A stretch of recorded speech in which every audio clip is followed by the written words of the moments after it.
Mais uma vez, boa noite a todos, meus irmãos e irmãs. Nós estamos aqui hoje, quarta-feira, 19 de fevereiro de 2025, até que o Senhor tem nos dado graça para estudar um pouco mais acerca da palavra do Senhor.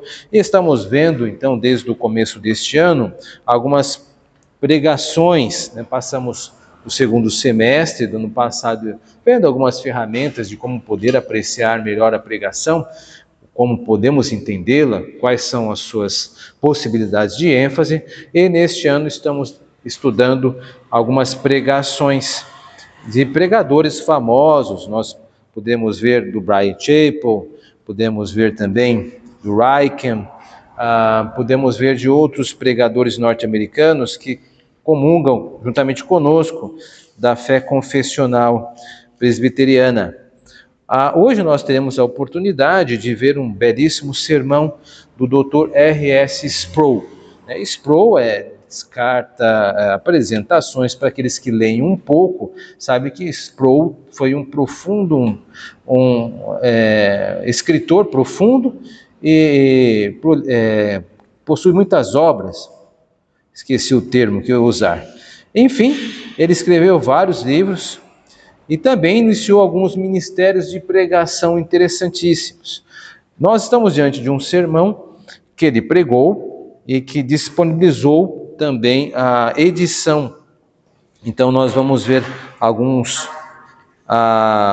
destaques no seu sermão, que está fundamentado em Lucas capítulo 9, verso 37 a 43, que eu passo a ler. No dia seguinte, ao descerem eles do monte, veio ao encontro de Jesus grande multidão. E eis que dentre a multidão surgiu um homem, dizendo em alta voz: Mestre, suplico-te que vejas meu filho, porque é o único.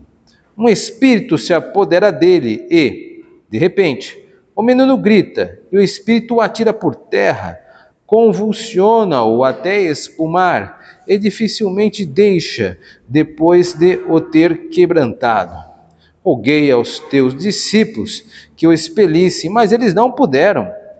Respondeu Jesus: ó geração incrédula e perversa, até quando estarei convosco e vos sofrerei? Traze o teu filho. Quando ia se aproximando, o demônio o atirou no chão e o convulsionou. Mas Jesus repreendeu o espírito imundo, curou o menino e o entregou a seu pai.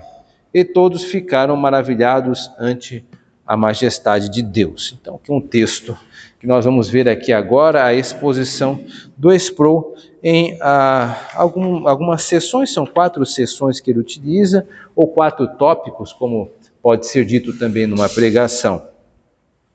Então, o título da primeira sessão, o primeiro tópico é Empoderado, mas fracassando. Eu vou ler aqui para a gente ir depois fazendo as devidas anotações, os devidos apontamentos. Que diferença faz um dia? Como vimos na parte anterior do capítulo 9, o evento que ocorreu no dia anterior ao que acabamos de ler foi a transfiguração de Cristo na montanha, onde ele foi transformado diante dos olhos de Pedro, Tiago e João. Este foi um dos momentos mais gloriosos da história do mundo, um momento que João, Pedro e Tiago nunca esqueceriam. Entanto, um dia depois, Jesus se encontrou com o resto dos discípulos que haviam permanecido na base da montanha, enquanto ele, Pedro, Tiago e João se retiravam para orar. Ele caminhou, por assim dizer, em um turbilhão de controvérsias e problemas. Se você se lembra, quando começamos nosso estudo no capítulo 9, lemos estas palavras no versículo 1. Então, ele reuniu seus 12 discípulos e deu-lhes o poder e a autoridade sobre todos os demônios para curar doenças. Ele os enviou para pregar o reino de Deus e curar os enfermos. Naquele momento, os discípulos se tornaram apóstolos. Só uma referência aqui, a palavra apóstolo, que Sproul está fazendo referência, não é só um título, nós estamos muito acostumados do título apóstolo, mas ele está enfatizando a ideia de serem enviados, porque apóstolo vem de apostoléu, que significa enviados. Nós, por exemplo, temos no final do culto, a bênção apostólica. Não é que o pastor é apóstolo, pelo amor de Deus, não é isto.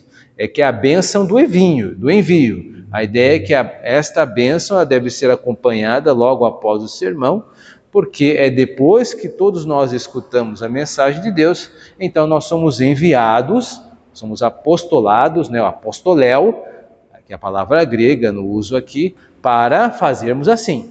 Então, a igreja apostoléu, né, a bênção apostólica vem desta ideia. E ele está fazendo um certo trocadilho. Os discípulos se tornaram apóstolos porque foram enviados também.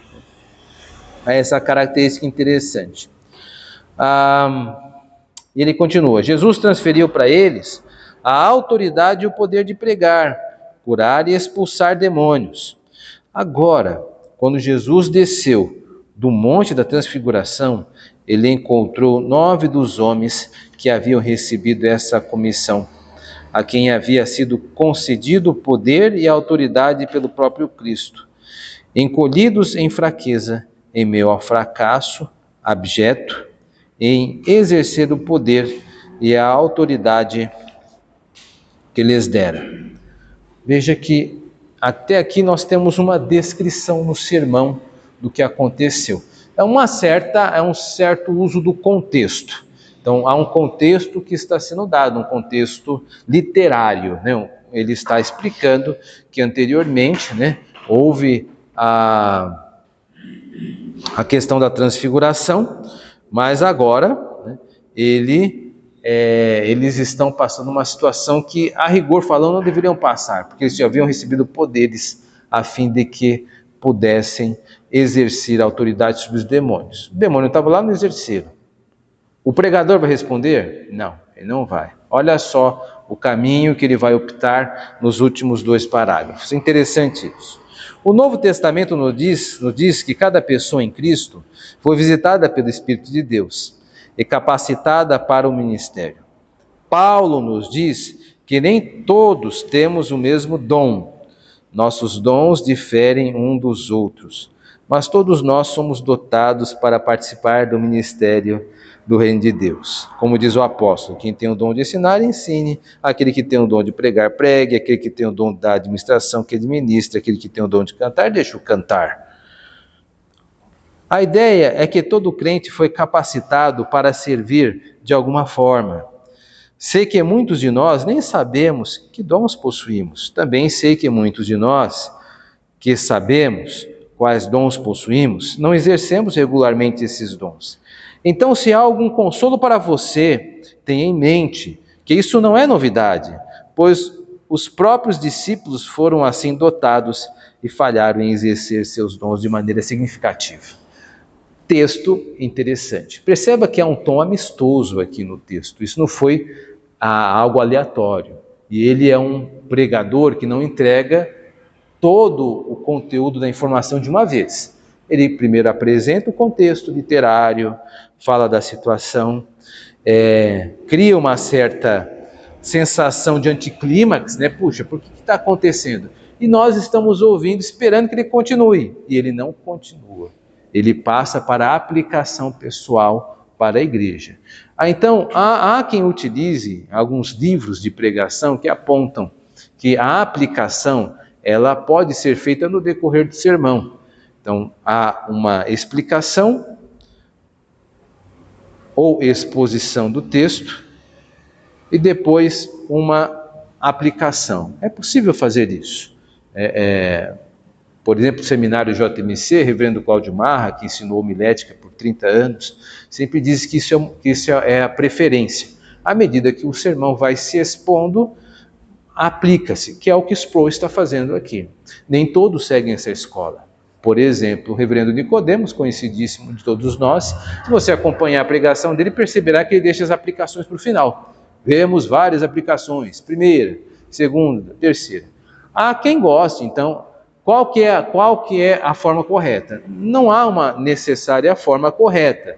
Deve-se saber respeitar o texto, o auditório e o objetivo do sermão. Se você deixar as aplicações no final, corre-se o risco do auditório perder os detalhes do sermão que foram expostos. Se você aplica no decorrer, você está com isso um pouco fresco. Ele demonstra ser um pregador que sabe onde quer chegar, não entrega todo o jogo e vai dando algumas aplicações no decorrer. É interessante essa escolha. Aqui, nós vamos falar um pouquinho sobre trazer nomes para a pregação. Note que ele está expondo o texto, mas ele saiu do texto, de certa forma, para trazer um outro componente. Ele fez o que nós chamamos de intertextualidade, é quando eu trago um outro texto para habitar o meu texto, a fim de que possa dar mais luz ao texto que eu estou expondo.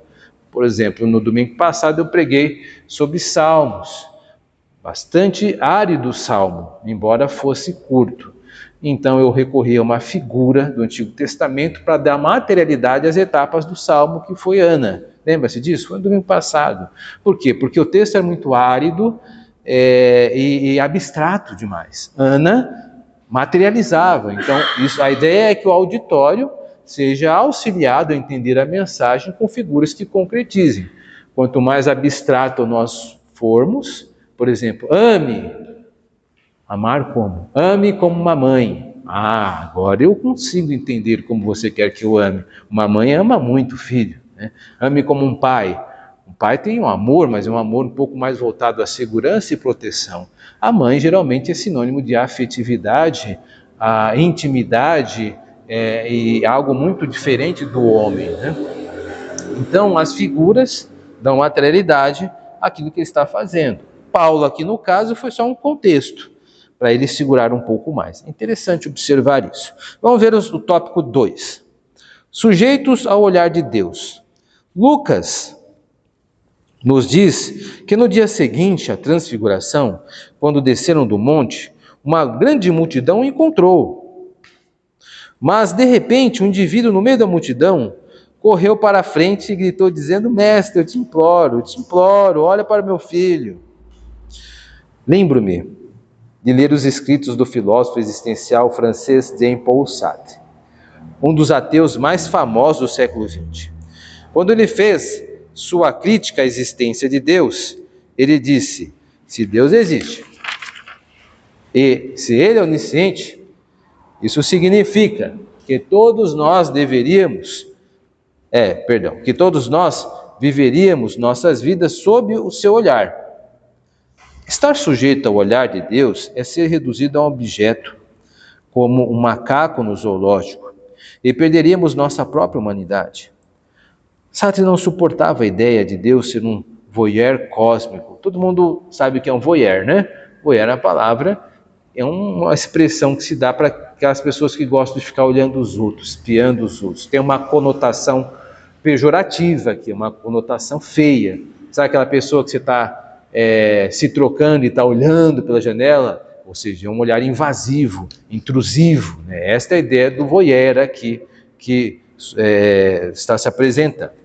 Então ele continua retomando. Sartre não suportaria a ideia de Deus ser um voyeur cósmico, olhando pelo buraco da fechadura do céu. Está vendo a ideia de você olhar secretamente sem ser percebido? E como o governo federal dos Estados Unidos, monitorando cada movimento nosso. Ele pensou que era a perda final da liberdade e dignidade. Dentro do coração do ateu, há um desejo profundo de que Deus, não de que Deus olhe para ele, mas que Deus o ignore, Esta é a nossa resposta mais básica à existência de Deus. Como vimos no Jardim do Éden, o primeiro impulso de Adão e Eva, após sua transgressão inicial da lei de Deus, foi que eles correram. Eles se esconderam e não queriam que Deus os visse. Não olhe para mim, estou envergonhado. A tragédia que Sartre, e naquele ponto de sua experiência, Adão e Eva, ainda não haviam experimentado o olhar benevolente de Deus, o olhar curador de Deus, o olhar compassivo de Deus. Davi, depois de conhecer o perdão, disse a Deus: ó Senhor, sonda-me e conhece-me. Eis que não posso me esconder de ti. Posso me esconder dos homens, mas não há lugar para onde eu possa fugir do teu espírito. Se eu subir ao céu, você está lá. Se eu fizer a minha cama no céu, tu estás lá. E antes que uma palavra se forme em meus lábios, tu o conheces completamente. Davi disse: por favor, olhe para mim. O homem da multidão dizia: Jesus, olhe para o meu filho. Não passe e deixe de notá-lo em sua dor e em sua miséria. Ele pediu a Jesus que olhasse para seu filho, não com um olhar de julgamento ou desprezo, mas com um olhar de misericórdia e cura. Por favor, olhe para o meu filho, ele é meu único filho. O homem passou a descrever a condição de seu filho. Um espírito se apodera dele e ele grita. Isso o convulsiona, ele espuma pela boca. Isso soa como uma descrição de epilepsia. Mas lembre-se de que Lucas era médico. Ele sabia a diferença entre epilepsia normal e uma convulsão epilética induzida por demônios. Uau, então nós temos muito material aqui. Então o que dá a entender, uma breve observação, é que o autor ele ainda não quer entregar toda a exposição, ele está fracionando. Então ele volta agora novamente com mais detalhes sobre o cenário, né, da questão da expulsão desse garoto, o demônio desse garoto. E aí ele traz a figura de Jean-Paul Sartre. Levanta a mão, quem tem mais ou menos já ouviu o nome desse filósofo, Jean-Paul Sartre. Ai, que bom, é um filósofo conhecido. Obrigado. Jean-Paul Sartre é entendido como um dos filósofos existencialistas, ou seja, que crê o que existe, né, o ser é aquilo que existe. Estou aqui fazendo uma síntese muito grosseira, mas é só para termos uma ideia que é um ateu convicto e que não crê na imaterialidade da vida, ele crê naquilo que pode ser visto. Também ele vai desenvolver ideias a partir disso, que vão tornar-lhe famoso. Alguns dos seus alunos, inclusive, cometeram suicídio porque entendiam que se a vida é tudo que existe e é só isso, então para que estar vivo? E as pessoas pulavam da janela, diz a lenda, né, sobre alguns alunos de Paul Sartre. Vá saber, eu nunca estudei a biografia dele, mas é o que se diz. Então, Sproul, ele pega isso e trabalha com ateísmo. Então, ele aciona um adversário, né? Interessante essa maneira que ele utiliza na pregação, e expõe esse adversário ao Evangelho. Eu creio que é a melhor forma para mostrar que quem são aqueles que se levantam contra a cruz. Então é útil e o sermão se presta a esse tipo de coisa. Mas perceba que ao mesmo tempo ele vai se afastando da exposição dos materiais expostos no texto. E aí ele vai e chama outras pessoas, chama Adão e Eva, Davi. Então você percebe que ele está fazendo bastante uso de intertextualidades para jogar mais biblicidade ao texto. Há também um tom ainda aqui bastante amistoso. Perceba que nós não vemos muito a palavra você aqui nesse texto. Já percebeu nisso? As chamadas a você, ele está sempre colocando no plural. Nós nos sentimos assim, nós pensamos nisso, isso nos atinge. Isto é porque quando eu uso esse termo, nós, eu estabeleço uma ligação entre nós, entre mais de duas pessoas. O que é o nós? É o eu mais o você. Então, quando eu digo nós, da igreja de Itacoaxetuba, não gostamos disso. Eu fiz um uso da retórica, né? Eu assumi que você está comigo e me somei a você. Então, é diferente dizer a igreja presbiteriana de Itacoaxetuba não gosta disso. Mas eu não me posicionei com o nós. Pode estar implícito? Talvez, mas por que eu não falei o nós? Então, o nós ele tem esse poder que ele utiliza muito bem aqui, né? Só essa questão. Há alguns neologismos aqui. Que palavrão é esse? O estudo bíblico às vezes se presta também a trazer esses esclarecimentos, por isso que eu trago. Neologismos são algumas expressões que pertencem à nossa época, são palavras novas. Por exemplo, epilepsia, dificilmente é possível crer que Lucas usaria esse tipo de terminologia. Então, É uma liberdade que o pregador está se dando, mas ele está aqui sendo audacioso no seu olhar, né, e fazendo algumas especulações. Pode-se fazer? Pode-se, não há nada contra, mas o ouvinte atento vai perceber que isso parece fugir um pouco do contexto do primeiro século. Depois a gente fala mais sobre isso. Tópico terceiro, o perverso e o infiel. Esse é um pouquinho menor. Jesus entendeu o que o afligia. O filho do homem não era uma mera doença, mas uma invasão do inferno na vida do menino. O homem disse: roguei aos teus discípulos que o lançassem fora, mas eles não puderam, eles falharam. Eles tinham autoridade, eles tinham poder, mas desta vez não funcionou. Se alguma vez encontramos um tempo na Sagrada Escritura em que o nosso Senhor demonstrou aborrecimento e frustração, aqui está, onde ele respondeu e disse: ó geração incrédula e perversa, até quando estarei convosco e vos suportarei?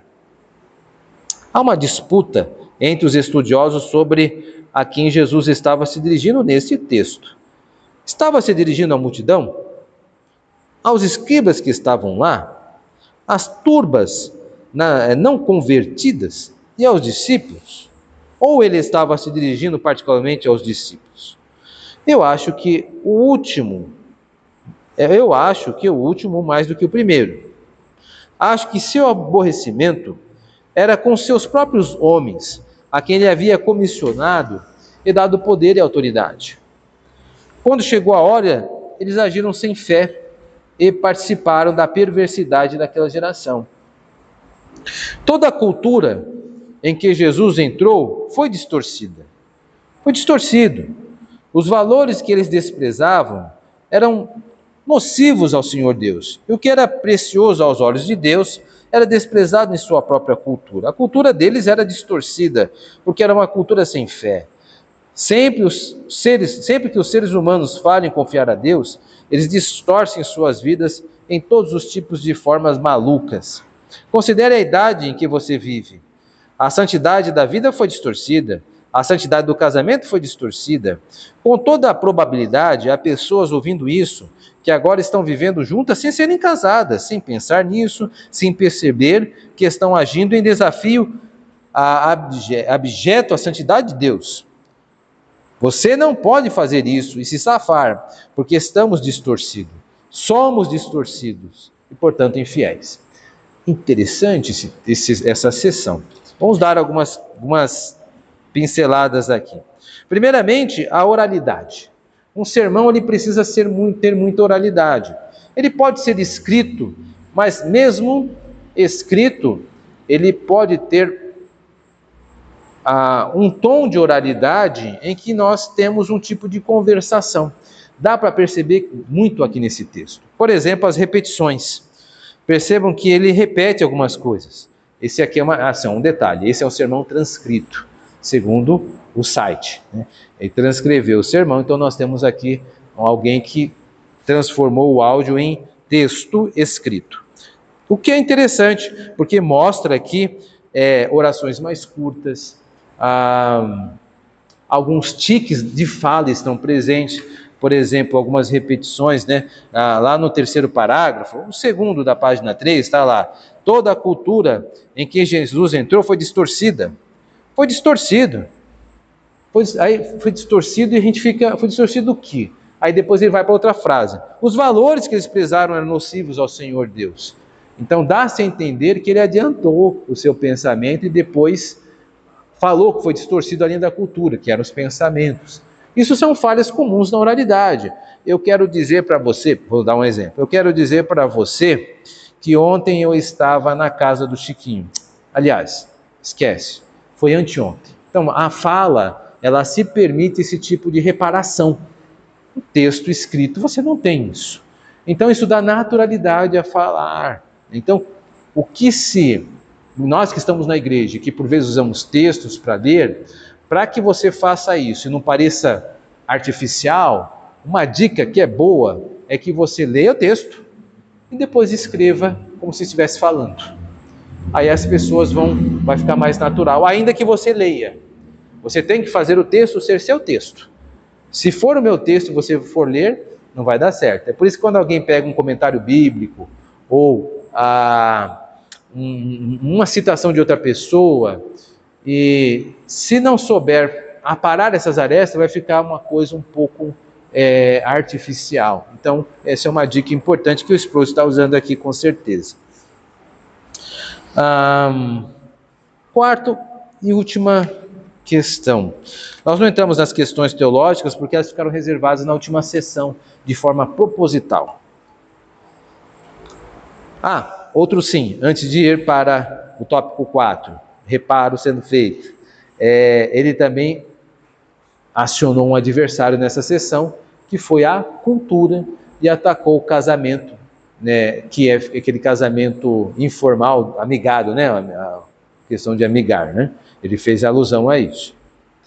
Então, o sermão se permite correções como essa de comportamento. Quarta sessão, uma cura majestosa. Depois que Jesus expressou seu aborrecimento e exasperação com aquela geração, dizendo: até quando tenho que ficar com você? Ele parou sua própria reclamação e se dirigiu ao pai do menino: traga seu filho aqui. Eu não desci da montanha apenas para reclamar da perversidade desta geração. Deixe-me ver seu filho. Vou olhar para ele. E não vou apenas olhar para ele, vou curá-lo. Vamos parar aqui que é interessante. Você percebe o que ele fez? Ele assumiu a voz de Jesus, né? E criou um contexto mais popular, né? Jesus não disse nada disso. Vou olhar para ele e vou apenas curá-lo, né? Não, ele optou. É uma liberdade que ele está utilizando. Às vezes dá certo. Ele é um homem, Sproul, esse sermão não é um sermão tão antigo, mas Sproul é um pregador de mais de 40 anos, profundo estudioso. Ele pode se permitir algumas coisas, mas é arriscado fazer isso, porque você está colocando palavras na boca de Jesus, né, para dar um contexto maior. Ainda que beneficie a comunicação, precisa se pensar na justeza do termo, se Jesus realmente fez isso. Há controvérsias, então, nesse uso da paráfrase, né, que é o que ele está fazendo. Retomando aqui. Daqui a pouco nós vamos retomar também a questão que ele falou aqui, e eu não toquei nesse assunto, mas vou tocar agora, acerca da geração, que é uma questão mais teológica, e a gente vai voltar nela. Continuando. Lucas continua. Enquanto ele ainda estava vindo, o demônio jogou no chão e o convulsionou. Esta foi a última convulsão desse menino. Essa foi a última vitória do demônio sobre o menino, pois Jesus cessou o espírito imundo, curou a criança e a devolveu a seu pai. Há muito nessas palavras. O espírito demoníaco arrebatou o menino de seu pai. Quando Jesus o curou e repreendeu o inimigo, isso não foi suficiente. Ele devolveu a seu pai. Isso é o que Jesus faz. E todos ficaram maravilhados. A palavra grega exeplesonto, ou plesonto, surpreender ou surpreender, é uma que ouvimos repetidamente no Novo Testamento em resposta às obras milagrosas de Jesus. Regular e caracteristicamente, deve ter faltado o acento, quando as pessoas contemplavam suas obras, ficavam totalmente maravilhadas. Mas observe o locus de seu espanto nesse texto. Locus é o lugar do espanto. Lemos: e todos ficaram maravilhados com a majestade de Deus. Não é interessante que 24 horas antes, Pedro, Tiago, João tivessem ficado aterrorizados com a majestade de Deus, quando ela explodiu entre eles no Monte da Transfiguração? Agora, no sopé da montanha, o resto da multidão não viu um Cristo transformado, o brilho de seu rosto tão brilhante quanto o sol ao meio-dia, mas sim seu poder sobre o inferno.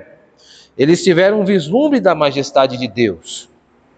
A multidão percebeu, pelo menos por enquanto, que não estava simplesmente na presença de um homem extraordinário, mas que o que acabaram de testemunhar era obra de Deus. A cura do menino exibia sua majestade, sua glória, seu esplendor, sua grandeza. Acabou aí. Primeiro, olha só como ele fez, né? Nesta sessão ele fecha. Então, um pregador habilidosíssimo, ele controla a exposição do texto. Ele não pegou e entregou tudo de uma vez. Ele vou entregar esta parte aqui, entrego esta parte acolá, entrego mais um pouquinho e depois volto. No que eu vou entregando, eu vou acionando um aspecto polêmico, polemicista, o apologético no sermão. O que é apologética? É a defesa da fé.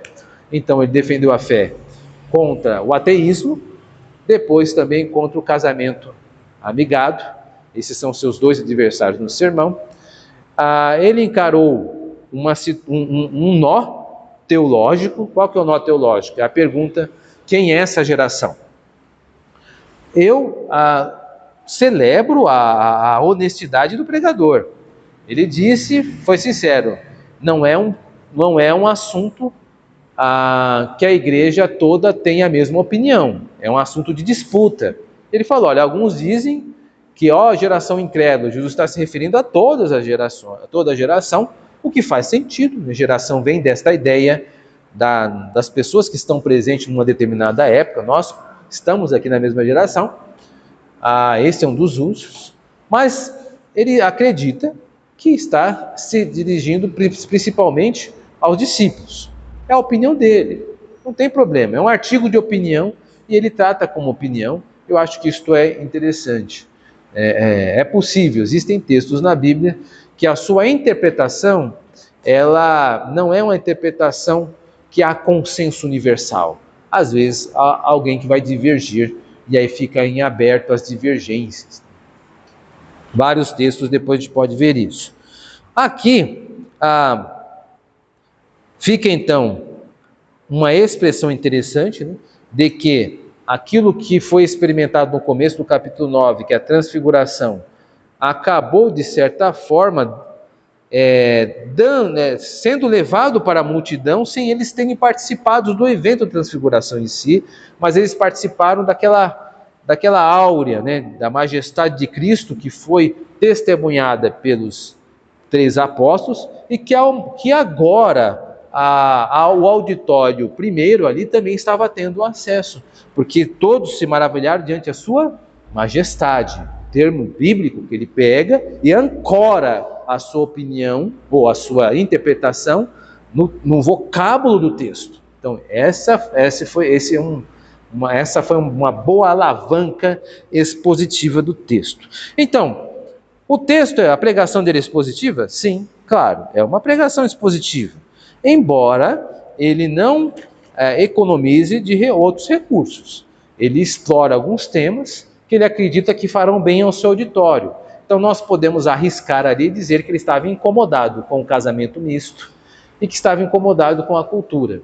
Ele também vê nos ateus, e uma das figuras de Empolsato, um adversário, mas não o trata de forma cáustica. Ele trata quase com pena dele. Isso é uma forma também de desfigurar o seu adversário.